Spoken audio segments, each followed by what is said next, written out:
I was never one for the sunshine. Some people live for it, thrive under its glare like plants stretching toward the light. Me, I've always preferred the shadows, the cool, quiet places where the world forgets you exist.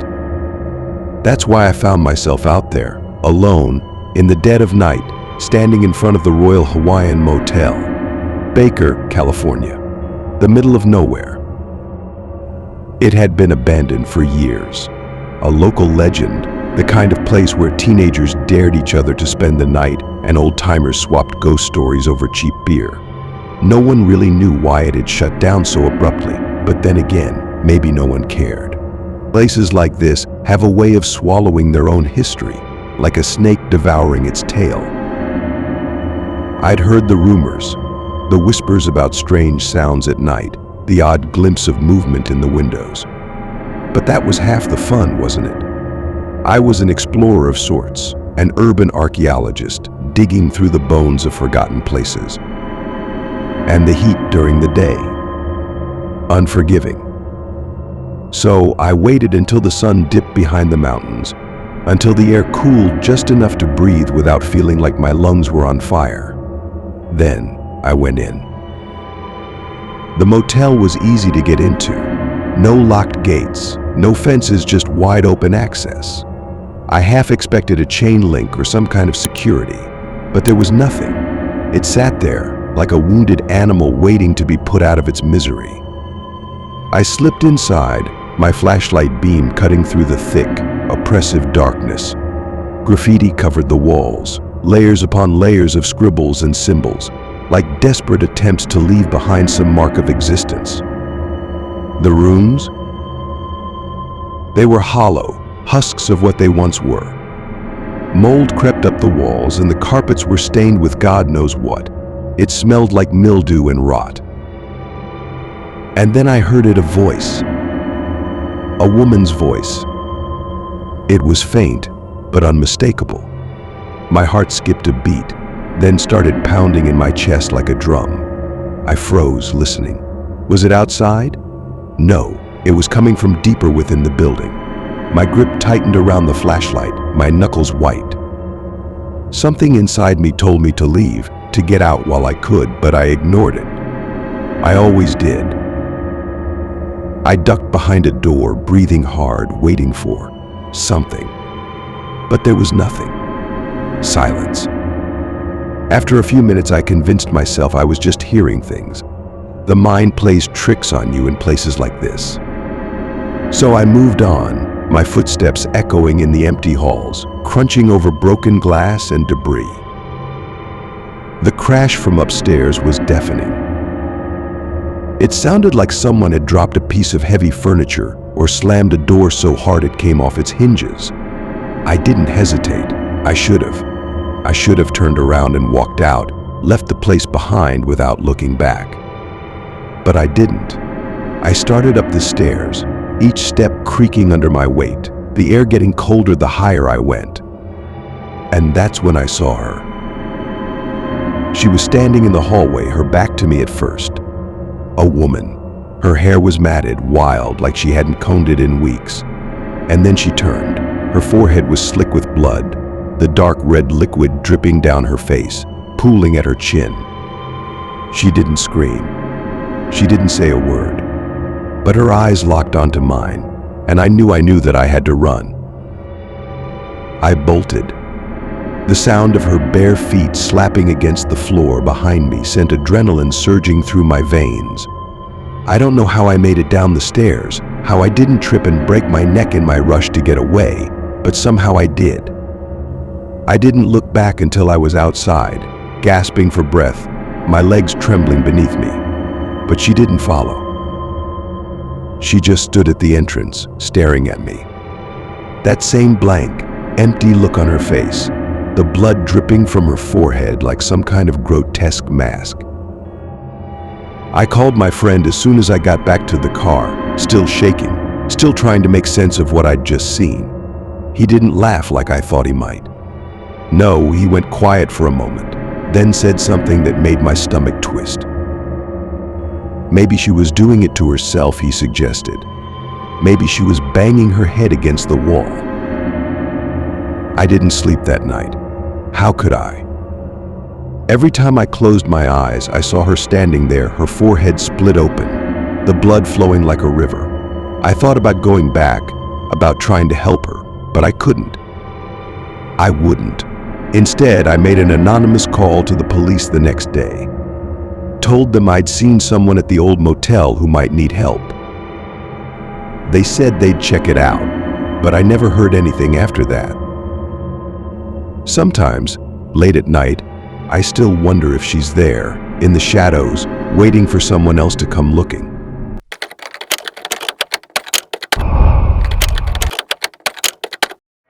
I never should have agreed to go. But there I was, standing at the crumbling gates of Bryce Hospital, the infamous psychiatric facility that had been closed down for as long as I could remember. The place was an eyesore, covered in graffiti, windows shattered like the place itself had been screaming for help. Of course, someone mentioned it was haunted. That's what got us here, thrill-seeking, boredom, stupidity, pick your poison. But I guess that's how it always starts. The group of us, Matt, Sarah, Jess, and me, were looking for something to kill time. A midnight trip to Bryce seemed just dangerous enough to get the adrenaline pumping, but not so much that we wouldn't laugh about it afterward. That was the plan, anyway. Plans don't mean much when you're standing at the mouth of something dark and breathing. The moment we crossed the threshold, it felt different. The air, thick and stale, held the scent of old mildew and decay. A tombstone of time, really. You could almost hear the whispers of the past lingering in the peeling wallpaper, the kind that cling to your skin like an icy touch. Sarah tried to lighten the mood by joking about the place, but her voice cracked a little too much, her laugh echoing back from the dark hallways in a way that made all of us uneasy. We wandered through the hallways, stepping over broken furniture and God knows what else. Graffiti covered almost every wall. Some of it was harmless nonsense, but some felt different.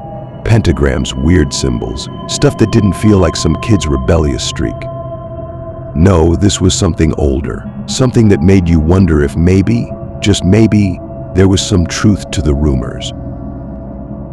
It wasn't until we hit the basement stairs that things started going sideways.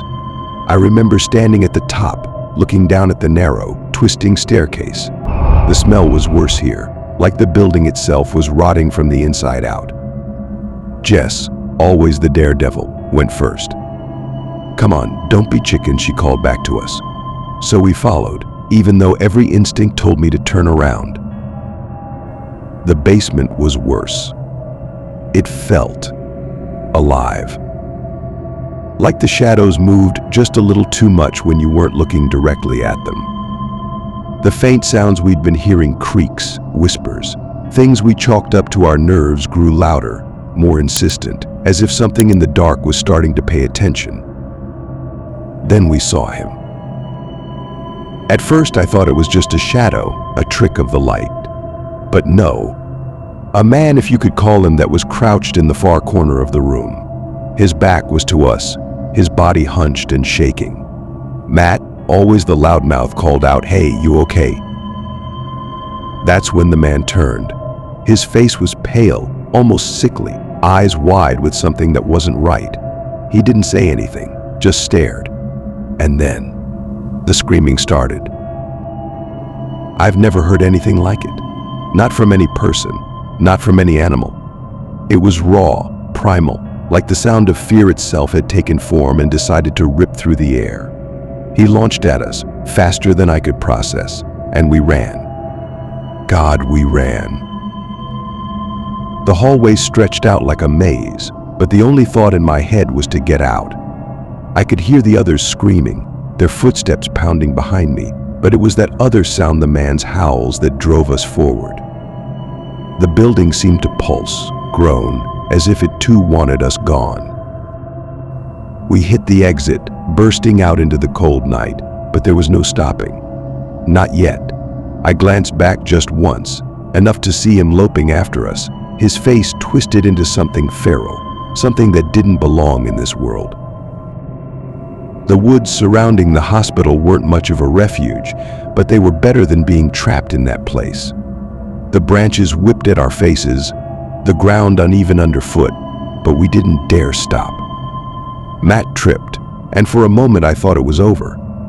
But somehow we made it to the car. Sarah fumbled with the keys, her hands shaking so badly she dropped them twice before finally getting the door unlocked.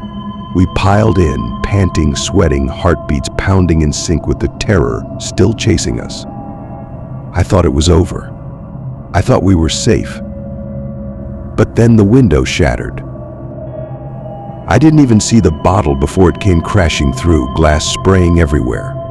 He was there, right outside, swinging that damn bottle, screaming those wild, incoherent words. Jess screamed, Matt grabbed at the steering wheel, but I couldn't move.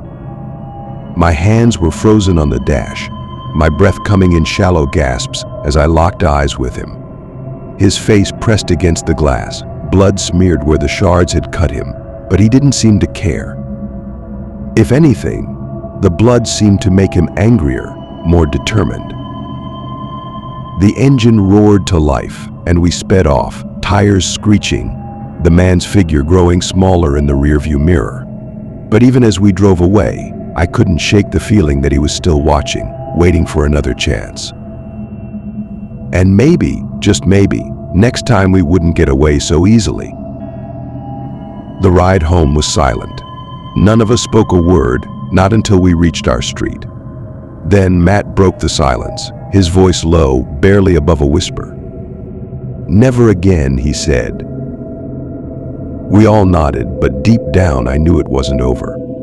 Not really. Because some things you never outrun.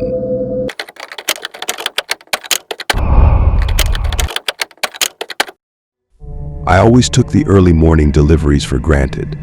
They were my time to myself, just me in the quiet streets before the world woke up.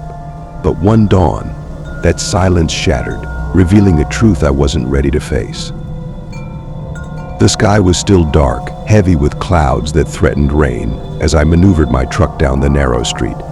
I had just finished unloading a shipment of materials for a construction job, the clinking of metal and the thud of crates echoing against the abandoned buildings that lined the road. The neighborhood was a relic of better days, crumbling facades and broken windows staring blankly like forgotten eyes. It was then that I noticed it. A truck. Not just any truck, but a grimy, rusting thing that seemed as out of place as a black crow in a field of snow. It was parked outside an old, decrepit building that had once been a general store, its for sale sign long since faded to nothing. The truck's presence was odd, given the building's condition, like a vulture waiting for the last breath of a dying animal. I shrugged it off, thinking perhaps it belonged to some other delivery driver or a rogue inspector. But as I finished my task and prepared to leave, I found my path blocked. The truck had moved, slid silently into the middle of the road, as though it had been waiting for me all along. The engine roared to life as if mocking me, and the vehicle began to inch forward, aggressively matching my speed as I tried to navigate around it. My heart began to race as the truck's headlights pierced through the fog, and panic set in. I swerved, trying to avoid the massive, looming shadow that seemed to follow my every move. But my attempts were in vain. The truck stayed with me, its tires screeching as it maneuvered with a predatory precision. Desperation clawed at me, and before I knew it, I had crashed into a tree, the jarring impact sending a shiver through my bones. The world spun as I stumbled out of my truck, barely able to keep my balance. The truck loomed in front of me, but before I could react, a voice cut through the fog, a worker from the job site, one of the few who had arrived early to start setting up. He approached with a grim look that spoke of more than just curiosity. "That's Samuel's truck," he said, eyes narrowing at the vehicle as if it were a snake poised to strike. Samuel. I'd heard the name before, associated with whispers of trouble, an employee known for his shady behavior, always on the edge of suspicion. "Samuel," I asked, my voice barely more than a whisper. "What's he doing here?" The worker's face darkened. He's been stealing from the site tools, materials, you name it. No one's been able to catch him in the act, but now he trailed off, casting a wary glance at the truck. Now, he's probably here to keep you from reporting it. Or worse, to keep you from talking about what you saw. Fear trickled down my spine as I pieced it all together. Samuel wasn't just trying to block my path, he was trying to intimidate me, to silence me. His actions were not just about theft, but about protecting himself from exposure. It made me think of the abandoned store, its walls holding secrets as old as the town itself. Was Samuel tied to something darker, something that had made him so desperate? The realization hit me hard. I was alone on this street, with a man who had no qualms about crossing lines to cover his tracks. I glanced at the truck, its engine still idling with a low, menacing rumble. The atmosphere seemed to grow heavier, the silence more oppressive. "Call the police," I urged the worker, my voice shaking. "We need to get this sorted out." He nodded quickly, pulling out his phone, and I watched as the truck slowly began to back away. The moment felt surreal, like a scene from a nightmare where every action was both slow and inevitable. The truck disappeared into the mist, leaving me and the worker standing there, shaken and unsure. As the sirens approached and the dawn began to break, casting pale light over the street, I realized the danger was far from over. Samuel's threats might have receded, but the fear lingered. The abandoned building, the truck, and the confrontation were all parts of a puzzle that I was only beginning to understand. In the coming days, I would learn more about Samuel and his shadowy connections, but for now, the silence after his departure was just as haunting as the encounter itself. The empty streets and the dark corners of the town seemed to whisper of secrets best left uncovered. And as I drove away, the uneasy feeling settled deep within me, a chilling reminder that sometimes what we see in the darkness is only the beginning of a far more sinister reality.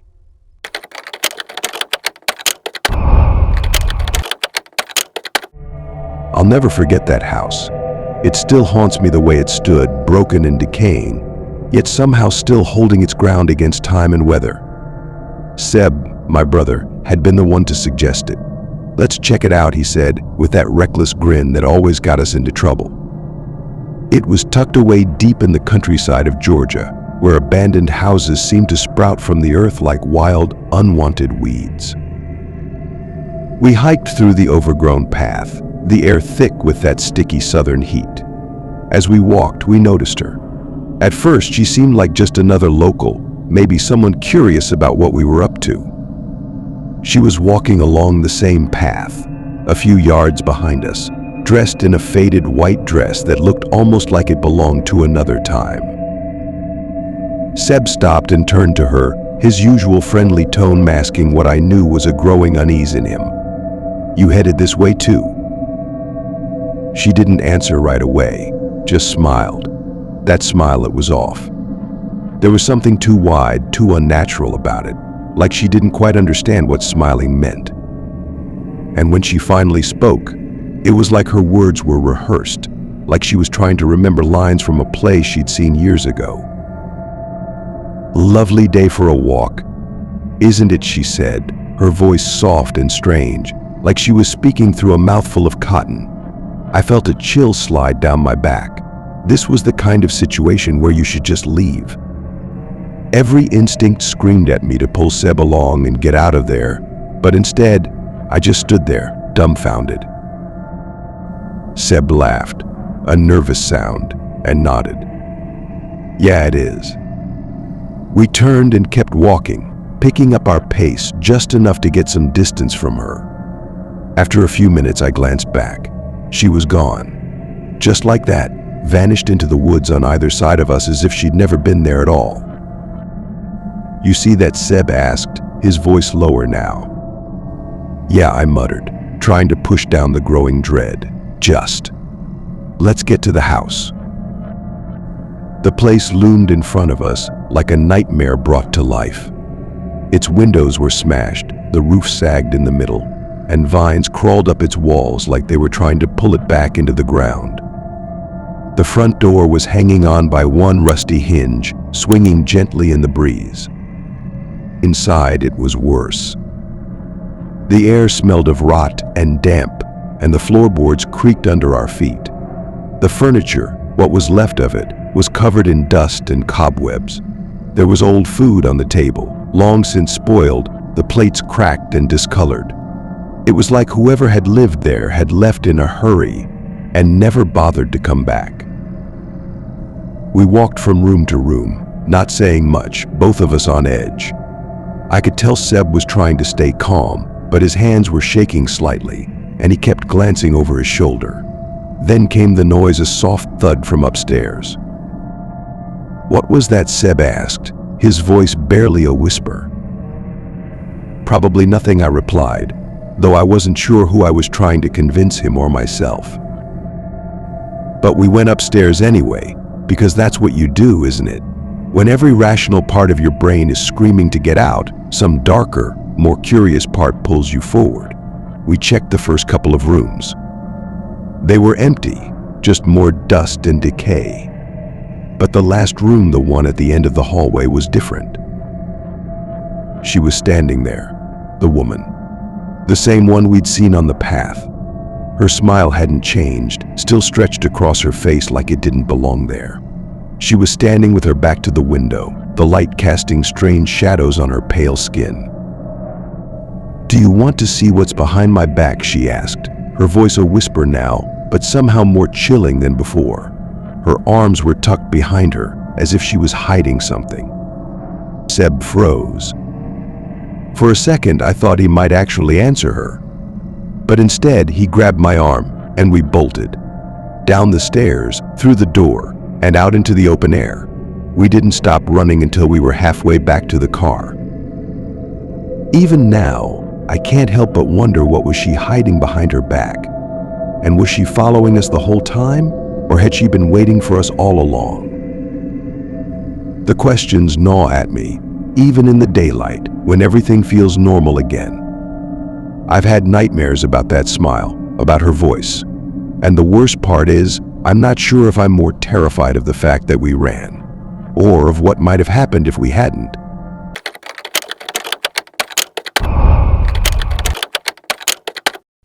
It was Memorial Day weekend, and like any self-respecting group of friends eager to escape the dull grind of daily life, we decided to take the boat out for the day.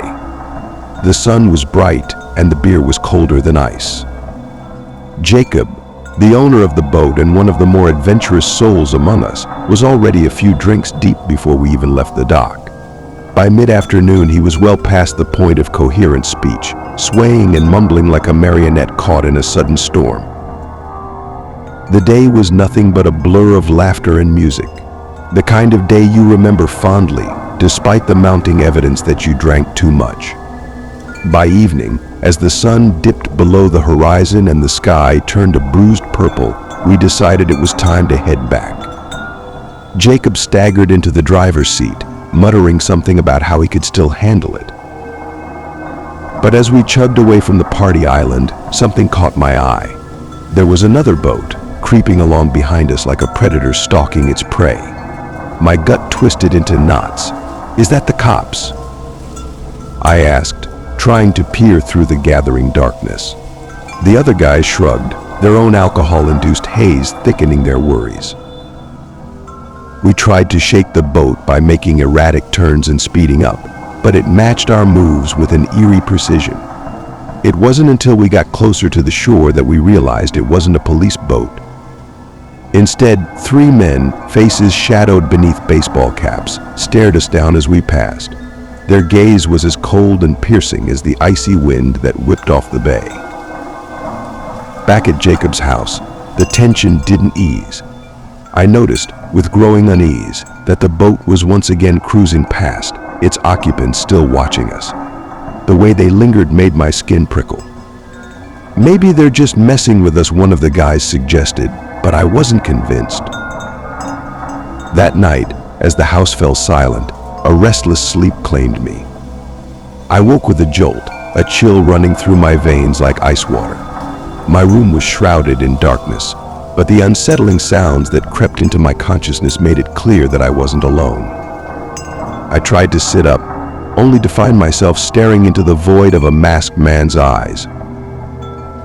My heart thundered in my chest as I realized what was happening. Two more masked figures appeared, their faces obscured but their intentions unmistakable. They were armed, their weapons glinting in the sparse moonlight that filtered through the curtains. "Get up," one of them ordered, his voice low and menacing. They herded me through the house, each step a grating reminder of the danger we were in. We moved like ghosts through the darkened rooms, the only sound our footsteps echoing against the wooden floors. They led me to Jacob's room, where he lay asleep, blissfully unaware of the nightmare that was about to unfold. "Wake him up," one of the intruders growled.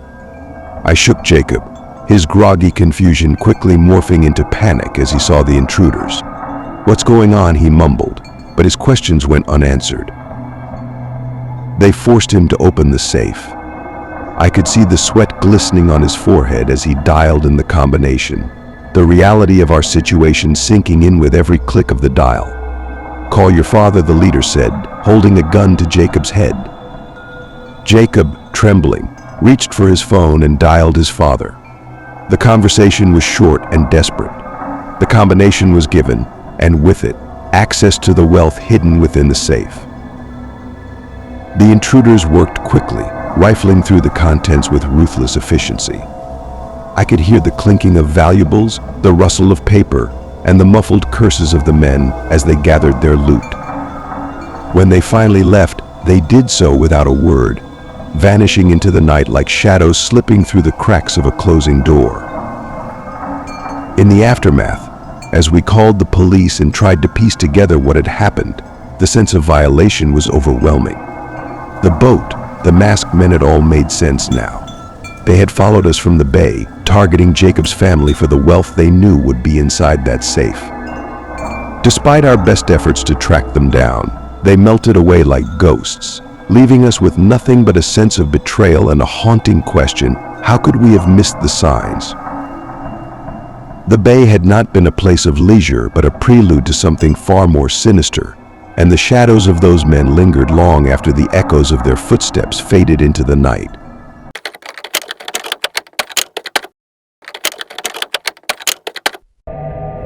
The summer of 2018 was supposed to be mine. I'd planned this trip with Antonio, but when he died in that motorcycle accident, my plans turned into something else, an escape. So there I was, on a cruise through Greece, trying to find solace among the ruins and the sea. What I found instead was far more sinister. The first hint of trouble appeared in Athens. I was standing outside the Parthenon, trying to grasp the ancient beauty around me, when I saw him. A man unremarkable in every way, yet somehow unforgettable. He hovered at the edge of my vision, always just far enough away to blend into the crowd, but close enough to make me uneasy. His gaze seemed to follow me, though I could never quite catch him looking directly at me. I brushed off the unease as the result of too much wine and not enough sleep. After all, this was Greece, not a horror story. I moved on, thinking nothing more of it. In Ephesus, the anxiety grew. I was alone in Turkey, a place I hadn't anticipated, a surprise stop on the cruise itinerary. The ruins were breathtaking, a stark contrast to the dread gnawing at my gut. I wandered through the ancient streets, feeling as if I were being watched. But every time I turned, the shadow was gone, leaving only my racing heartbeat in its wake. When I arrived in Mykonos, the feeling followed. He was there again, lurking in the periphery of my vision. I tried to dismiss it as paranoia. Maybe I was imagining things after all. Grief makes you see ghosts, doesn't it? Yet his presence was a heavy, tangible thing, an itch that I couldn't scratch. Each sighting, each fleeting glimpse of him, escalated my anxiety. It was as if the man were a specter, tethered to my misery, feeding off it. I returned home, the ordeal behind me, but the sense of dread still clinging. It wasn't until I was sifting through old news articles that I stumbled upon the truth. The man I had seen over and over again was not just a figment of my imagination. He resembled a missing person reported dead in a boating accident exactly on the anniversary of Antonio's death, the same anniversary that had hung over my trip like a dark cloud.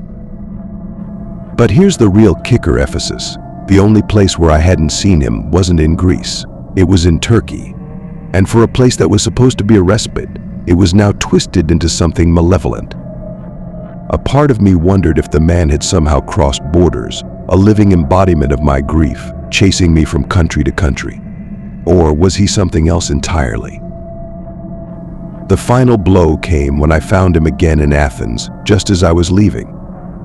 I was sitting on a bench in a quiet corner, trying to make sense of the jigsaw puzzle that had become my life. My eyes caught movement. There he was, his face clearer now, his expression unreadable. It was as if he was there to deliver a message or a warning, though I had no idea what it could be. My heart pounded, my skin prickled. I knew then that Greece was a place I could never return to. Not because of its ruins or its beauty, but because of the shadow that had followed me, the ghost of a man who refused to let me forget. I've stayed away from Greece since then. Every now and then, I catch myself glancing over my shoulder, half expecting to see him trailing behind me, a reminder of the vacation that turned into a nightmare. And though I try to put the past behind me, I know the shadow of the Aegean will always be there, lurking in the periphery of my vision.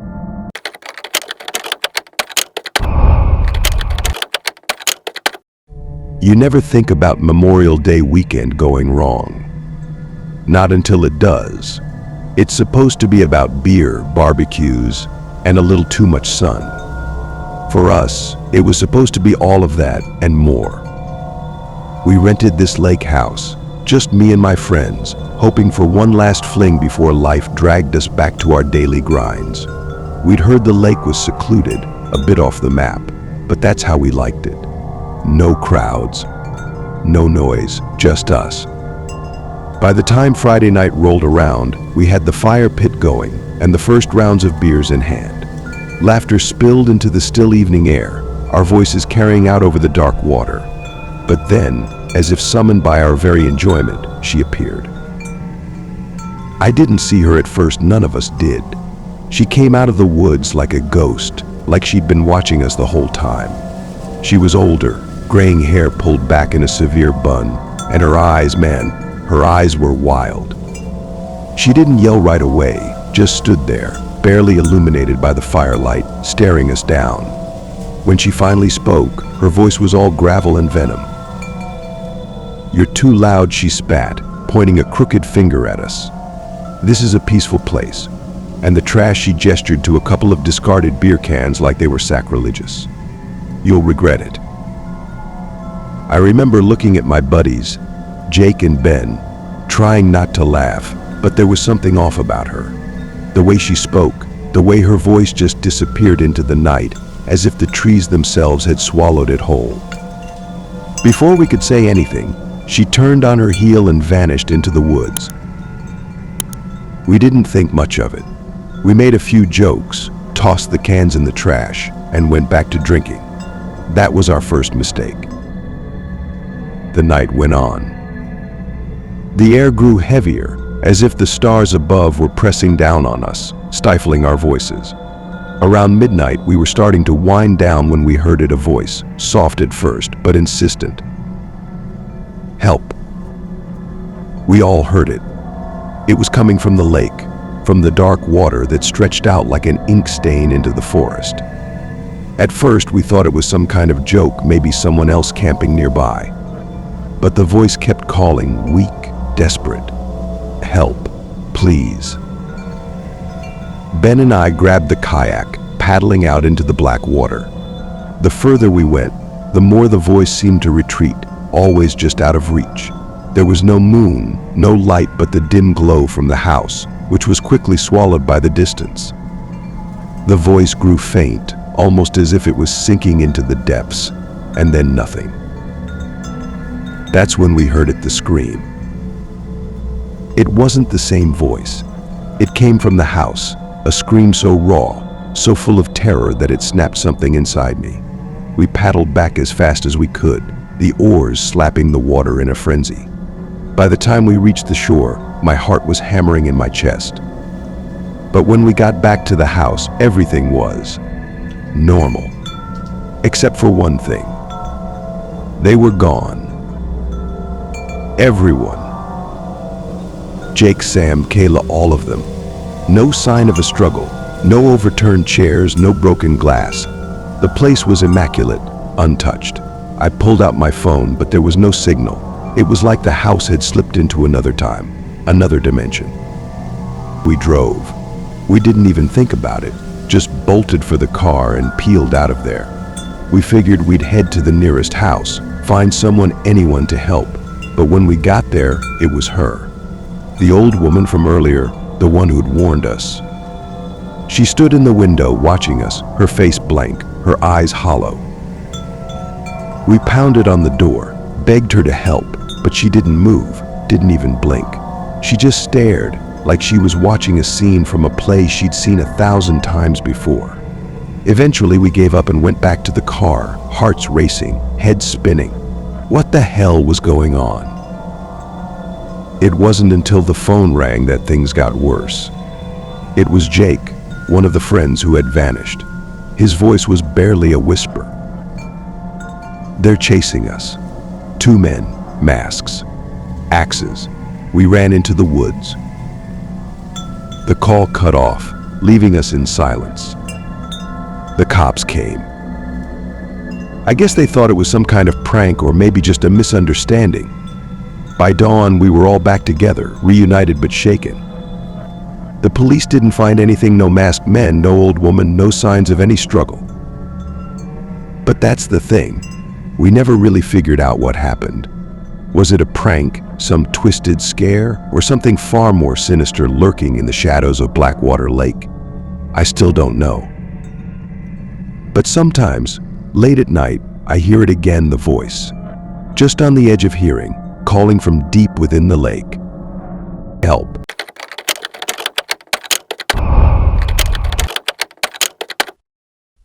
I'd been driving for hours, the kind of endless drive that makes you question if the road is ever going to end. The clock on the dashboard read 2:47 a.m., and the only companions I had were the disembodied whispers of the radio static and the occasional bat flitting past my headlights. It was the dead of night, and the world beyond my windshield was a black void, broken only by the thin white line of the highway stretching out ahead. I hadn't expected to run into anything unusual, but then, what in the hell is ever truly ordinary in the dark hours of the night? The first thing I noticed was the smell. It was subtle at first, a hint of something damp and decayed, like the musky aroma that wafts up from old forest floors after a rain. The scent grew stronger as I drove, and that's when I saw a massive tree sprawled across the road like some ancient dead creature fallen in its sleep.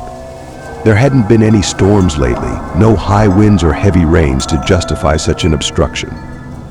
The tree hadn't just fallen, it had been cut down deliberately. I slowed the car to a crawl, squinting through the darkness, trying to make out what lay beyond the fallen giant. The headlights from an approaching vehicle pierced the gloom from the other side of the barricade. My heart pounded with an unspoken dread. The driver's side window rolled down, and a man stepped out of the car. At first glance, he was just another weary traveler, but something about him didn't sit right. His face was a mask of eerie calm, devoid of any discernible emotion. It was as if he had been carved from stone. I watched in silence as the man surveyed the fallen tree. His movements were methodical, almost mechanical. There was no urgency in his actions, no sign of a genuine attempt to resolve the situation. Instead, his gaze was fixed straight ahead, his expression vacant, as though he were waiting for something or someone. A shiver ran down my spine. Something wasn't right. The unsettling atmosphere, the strange man with his ghostly expression, it was as if the entire scene had been lifted from the pages of a nightmare. My instincts screamed at me to leave, to get as far away from this place as possible. I put the car in reverse and began to back away, my eyes never leaving the man's silhouette. But as I turned around and made my way back up the road, my heart raced faster and my breath came in shallow gasps. The man didn't follow, he remained standing by his car, watching me with those unblinking eyes. The headlights from the approaching car grew dimmer in my rearview mirror, swallowed by the night. The drive back felt interminable, every shadow and flicker of movement in the woods by the roadside magnified into potential threats. I felt a pang of guilt for reporting the incident to the authorities. It seemed so trivial, so like something out of a bad dream. But I couldn't shake the feeling that something sinister was at play, that I had narrowly avoided something deeply malevolent. The police were skeptical, of course. They dispatched a couple of officers to the location, but when they arrived, they found nothing. The tree had been removed, the road cleared, and there was no sign of the strange man or his car. The officers gave me a look that said they thought I was either mistaken or embellishing the truth. They found no trace of the car or the man. There was nothing to indicate that anything unusual had happened, just the tree cut down with deliberate precision and then mysteriously vanished. I returned home, but sleep eluded me. The image of that man's blank, emotionless face haunted me, lurking at the edge of my mind. It was as if the night had shifted in some inexplicable way, leaving behind a residue of fear and confusion. To this day, I can't shake the feeling that something malevolent was waiting there, hidden behind the mask of ordinary reality. The fallen tree, the man's unsettling calm, and the inexplicable disappearance, none of it made sense. It's as though the night had tried to swallow me whole, to drag me into a place where logic and reason hold no sway. And sometimes when I drive through darkened roads alone, I wonder if the sentinel of that night is still watching, waiting for the next unwitting traveler to stumble into its grasp. Because in the dead of night, when the world falls silent, you can't help but feel that something out there is always watching, and sometimes it's waiting for you.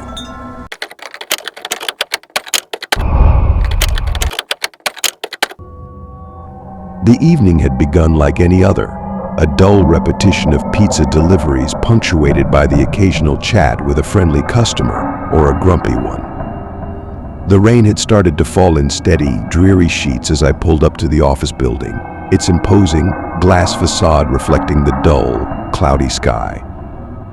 I had to deliver 3 large pizzas to a place that on the outside looked as abandoned as any forgotten office building. No lights, no sounds, just the endless drone of the rain hitting the pavement. As I walked up to the entrance, I noticed something odd, a flickering light inside, a lone beacon in the encroaching darkness. With a quick glance at my delivery slip, I confirmed that this was the right address.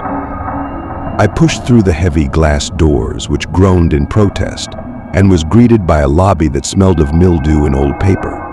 The emptiness of the building seemed to seep into my bones as I made my way to the elevator, my footsteps echoing ominously off the marble floors.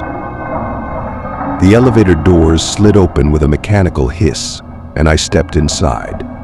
The elevator was old, its interior a mix of tarnished brass and cracked faux leather. As the elevator ascended, I stared at the flickering light above, trying to ignore the sudden chill that had settled in my spine. When the doors finally opened on the 3rd floor, I was met with a sight that should have set off every alarm bell in my head. The hallway was dimly lit, and the only sound was the distant thud of dripping water from a leaky ceiling. I barely had time to take it in before a man appeared from around the corner. He was dressed in a shabby suit that looked like it hadn't seen a dry cleaning in years. His face was thin and pallid, and his eyes had a manic gleam that made my stomach churn. "You made it," he said, his voice too loud, too enthusiastic for the situation. "I was starting to think you weren't coming." I shifted uncomfortably, clutching the pizza boxes tightly. "I'm just here to drop off these pizzas. Didn't realize there was a party up here." The man's smile didn't waver, but his eyes narrowed slightly. "Oh, There's definitely a party. It's just a bit private. I was hoping you could help me carry these upstairs. The elevator's broken, you see." I hesitated. The hallway was eerily quiet, and I could feel the weight of the silence pressing down on me. Something about the man's demeanor didn't sit right. "I'm afraid I can't help with that. I've got other deliveries to make." His smile faltered, replaced by a look of irritation that was almost instantaneous. "Come on, it's just a few flights. I'm sure you can manage." I tried to brush past him, but he moved with surprising speed, blocking my path. His hand gripped my arm, the touch ice cold and clammy. "You really don't want to be late with these pizzas," he said, his voice dropping to a menacing whisper. My heart raced as I yanked my arm free. I'd seen enough movies to know when something was off, and this was it. I took a step back, my breath coming in short, sharp gasps. "I think I should go." The man's face twisted into a snarl. "You don't understand. This isn't a request. You're already here." The sound of a door slamming shut echoed through the hallway, cutting him off. I didn't wait to see what else might happen. I turned and fled back to the elevator, my hands shaking as I hit the button repeatedly. The elevator doors finally opened, and I stumbled inside, the man's angry shouts growing fainter as the doors slid shut. I hit the ground floor button with desperation, the ride down feeling like an eternity. When the elevator reached the lobby, I bolted through the glass doors and into the rain, not stopping until I was back in my car, the pizzas forgotten on the front seat.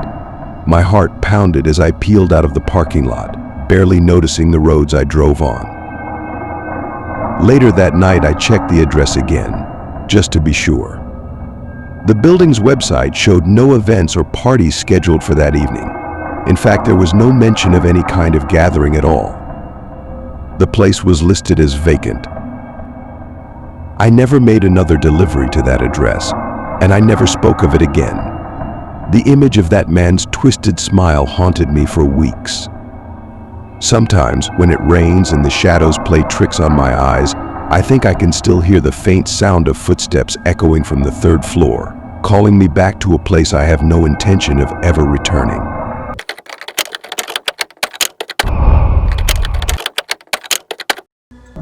The holiday season had always been a time for family, for warmth and togetherness, but this year it had become an ordeal. After the inevitable flight delays and skyrocketing costs, I had decided to make the drive home. It seemed like a logical choice at the time, until I found myself wrestling with an unforgiving snowstorm that delayed my departure by 2 days. I was anxious to return, but the weather had other plans. When I finally hit the road, the sky was a bruised, dirty gray, and the snow fell like white hot ashes from a dying fire. The visibility was poor, the kind of weather where the world turns into a monochrome smear, and even the road feels like a ghostly apparition. I drove with a steely resolve, gripping the wheel as though my life depended on it, which, in that moment, it seemed like it might. I was on a particularly desolate stretch of road, one that seemed to stretch on forever beneath the oppressive weight of the storm. The only companion in this bleak, snowy abyss was the throbbing hum of my engine and the occasional crunch of tires against snow. That's when I first noticed it, a large van, its headlights piercing through the storm like twin beacons of dread. It started tailing me closely, too closely. The van's headlights created a sickly halo in the snow, casting unsettling shadows on the road ahead. I tried to dismiss it, chalking it up to the paranoia of being alone in a storm. But the van didn't relent. It stayed behind me, an unyielding presence, like a predator tracking its prey. My heart pounded in sync with the rhythmic thud of my tires on the snowy road. I decided to pull into a gas station, hoping to lose the van in the labyrinth of pumps and flickering fluorescent lights. I maneuvered the van to a stop and watched through my rearview mirror. The van's headlights cut through the snow like a knife through fog, slicing through my growing anxiety. The van parked behind me, its engine idling in the cold. The men inside were silhouettes against the faint glow of the dashboard. They didn't move, just sat there, a presence of intent and menace. The silence was absolute, filled only by the whispering wind and the low rumble of the storm. I took a deep breath, attempting to calm my racing heart. I fumbled for my phone, ready to call the police if necessary. But before I could even dial, the van's door creaked open. Out stepped two men, their faces obscured by the shadows and the swirling snow. They moved with an unnatural slowness, a deliberate calm that set my nerves on edge. I gripped the steering wheel tightly, feeling the cold sweat trickle down my back. When the men started towards my car, I knew I couldn't just sit there and wait for whatever terrible fate they had planned. I threw the car into reverse and sped out of the gas station, my tires screeching against the slick, frozen pavement. The van followed, its headlights chasing me like the eyes of some monstrous predator. I didn't stop. I drove as fast as I could, my mind a chaotic whirl of fear and adrenaline. The van's pursuit felt endless, the snowstorm closing in around us like a dark, suffocating shroud. I could barely see where I was going, but I had to keep moving, had to stay ahead of whatever nightmare was behind me. Eventually, the van fell away, its headlights shrinking into the distance until they were swallowed by the storm. My pulse still hammered in my ears, the tension in my shoulders like a coiled spring. I kept driving, not daring to stop until the familiar lights of a small town broke through the snowstorm. I pulled into the first hotel I found, my hands trembling as I grabbed my bag and rushed inside. I called the police from the hotel lobby, recounting the events in a voice that quivered with residual terror. They took my statement but seemed disinterested, their responses curt and dismissive. "We'll keep an eye out," they said, but their tone suggested it was more of a formality than a genuine concern. I spent the night in a state of uneasy vigilance, every creak and groan of the building a potential threat. The van had vanished as mysteriously as it had appeared, but the memory of those men, their intent, and the oppressive weight of the storm lingered like a dark cloud. The nightmare of that night felt like an anchor, dragging me down into a well of lingering fear and unease. The drive home the next day was eerily calm, as if the storm had purged the world of its sinister elements. But every shadow on the road, every strange vehicle, made my heart race with the dread of that night. The van had disappeared into the storm, but its shadow loomed large in my memory, a reminder that not every horror is bound by the confines of fiction.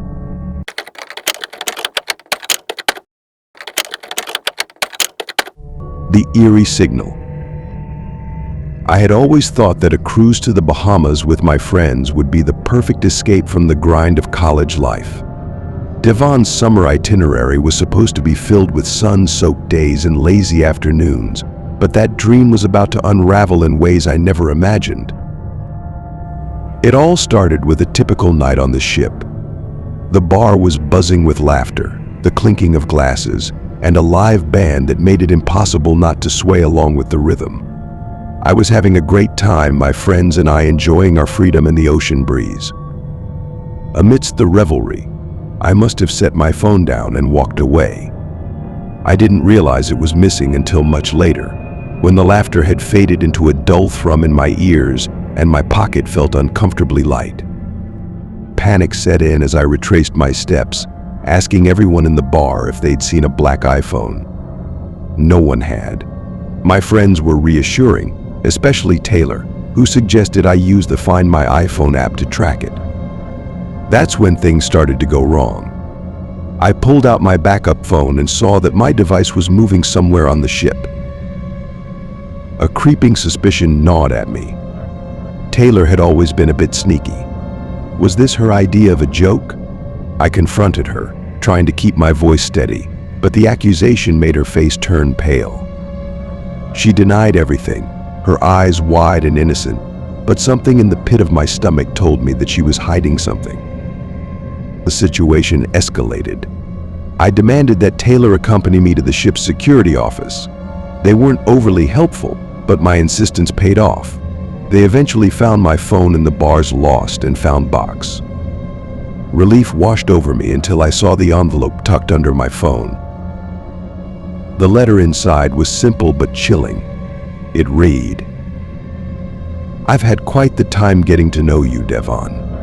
Your secrets are mine now. Bart Vinsky." My heart pounded as I scanned the letter, my mind racing. How had Bart Vinsky gotten my phone? Who was he? The signature was unsettling, familiar yet alien, like something out of a nightmare I couldn't quite recall. Returning home, I tried to put the unsettling encounter out of my mind. But the letter wasn't the end. When I checked the phone's last location, my blood ran cold. The coordinates pointed to a place near my house. The realization hit me with the force of a sledgehammer. Someone had been watching me, waiting. That night, sleep evaded me.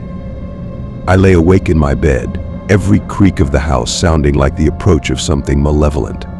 The moonlight streamed through the cracks in the blinds, casting eerie shadows that seemed to dance across my walls. I kept hearing noises, soft footsteps, the faint sound of someone breathing just beyond my door. My fears turned into stark reality when I heard the unmistakable sound of someone fumbling with the lock on my front door. I held my breath, my mind a whirl of terror. I grabbed a heavy lamp from my bedside table, preparing to defend myself. The door creaked open, and I was about to confront whoever had come for me. But the intruder never entered. The door slammed shut with a force that rattled the entire house. I peeked through the peephole, my heart hammering against my ribcage. Nothing, just the silent, empty night. The next day, I found the door slightly ajar, but no sign of forced entry. The police found no evidence of an intruder, but the feeling of dread remained. My phone was back in my possession, but the letter and the intrusion had left me with an insidious fear. Who was Bart Vinsky? What had he wanted? And why did I have the feeling that this was only the beginning? That cruise had been a dream turned nightmare. As I stood in my now eerily silent house, I realized that nightmares don't end just because you wake up. They follow you, lurking in the shadows, waiting for the next opportunity to strike.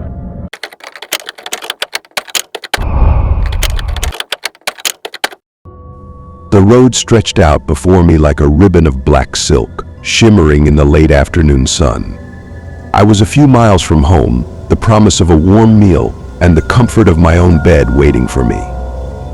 It was supposed to be a simple drive, a quiet end to a long day. But the calm of the road was shattered when I saw a car parked across my path, its engine idling with a menacing hum. I braked sharply, my tires screeching against the asphalt. The car, an old, rusted sedan, seemed to be waiting for me, blocking the road like a sentinel of doom. I glanced in the rearview mirror. Behind me, a set of blinding headlights flared, cutting through the encroaching twilight like a lighthouse warning of treacherous rocks. Panic surged through me. I tried to reverse, but the car behind me moved closer, its lights flashing aggressively. My heart raced, a drumbeat of fear that pounded in my chest. I was trapped. The sense of confinement closed in on me, and I felt the cold sweat of terror prickle my skin. I shifted the car into gear, trying to find another way out, but it was as if the road had become a labyrinth with no exit. The headlights bore down on me, their intensity making it impossible to see the figures now emerging from the shadows. They moved with purpose, their faces hidden behind dark, hooded garments. I could hear the metallic clink of something heavy hitting the ground, the sound like a death knell in the oppressive silence. Desperation clawed at me as I fumbled with my phone, trying to dial 911. The signal was spotty at best, the calls failing to connect as the figures grew closer. My mind raced through every possible escape route, but every option seemed to vanish as quickly as it appeared. I was trapped, encircled by the encroaching night and the menacing figures. One of them stepped closer, revealing a face that was a mask of shadow and malice. The figure raised a gun, and the world exploded into chaos. The sound of gunshots rang out, deafening and jolting, like a cruel symphony orchestrated by fate. My hand shook as I fought to keep control of the car, my thoughts a tangled mess of fear and confusion. In a burst of adrenaline, I swung the wheel sharply, my car lurching forward with a sickening jerk. The road ahead was a blur of darkness and fear, but I didn't dare slow down. Behind me, I could hear the distant echo of more gunshots, each one a reminder of how close I had come to becoming a permanent fixture on this desolate stretch of road. The car skidded around a bend, the headlights of the pursuing vehicle momentarily disappearing from view. I drove until the road seemed to twist and turn in endless loops, my breath coming in ragged gasps as I fought to steady my hands. The adrenaline was fading, leaving me with a hollow, trembling fear. Finally, after what felt like an eternity, I spotted a small clearing, a narrow side road that offered a glimmer of hope. I veered off, my car lurching over uneven terrain before I found a small patch of woods to hide in. I turned off the engine, my heart pounding in my chest as I listened for any signs of pursuit. The silence was almost as oppressive as the gunfire had been. I waited, breathless, my mind racing through the horror of what had just happened. When I finally dared to pull out my phone, the signal had returned, and I called the police with trembling fingers. My voice was a desperate whisper as I recounted the events, but even then, I knew that the chances of catching the attackers were slim. When the police arrived, they found nothing, no sign of the car, no trace of the figures that had so nearly ended my life. The roadblock was gone, as if it had never been there. They took my statement, their faces impassive as they listened to my tale of terror. I could see the doubt in their eyes, the unspoken question of whether I had imagined it all. But I knew better. I had felt the cold touch of death brush against my shoulder, and I had escaped by the skin of my teeth. As I drove away, the road seemed to stretch out endlessly before me, a reminder of the nightmare I had survived. The night was quiet, too quiet, and the darkness seemed to press in from all sides, a reminder that the roadblock was only the beginning of something far more sinister.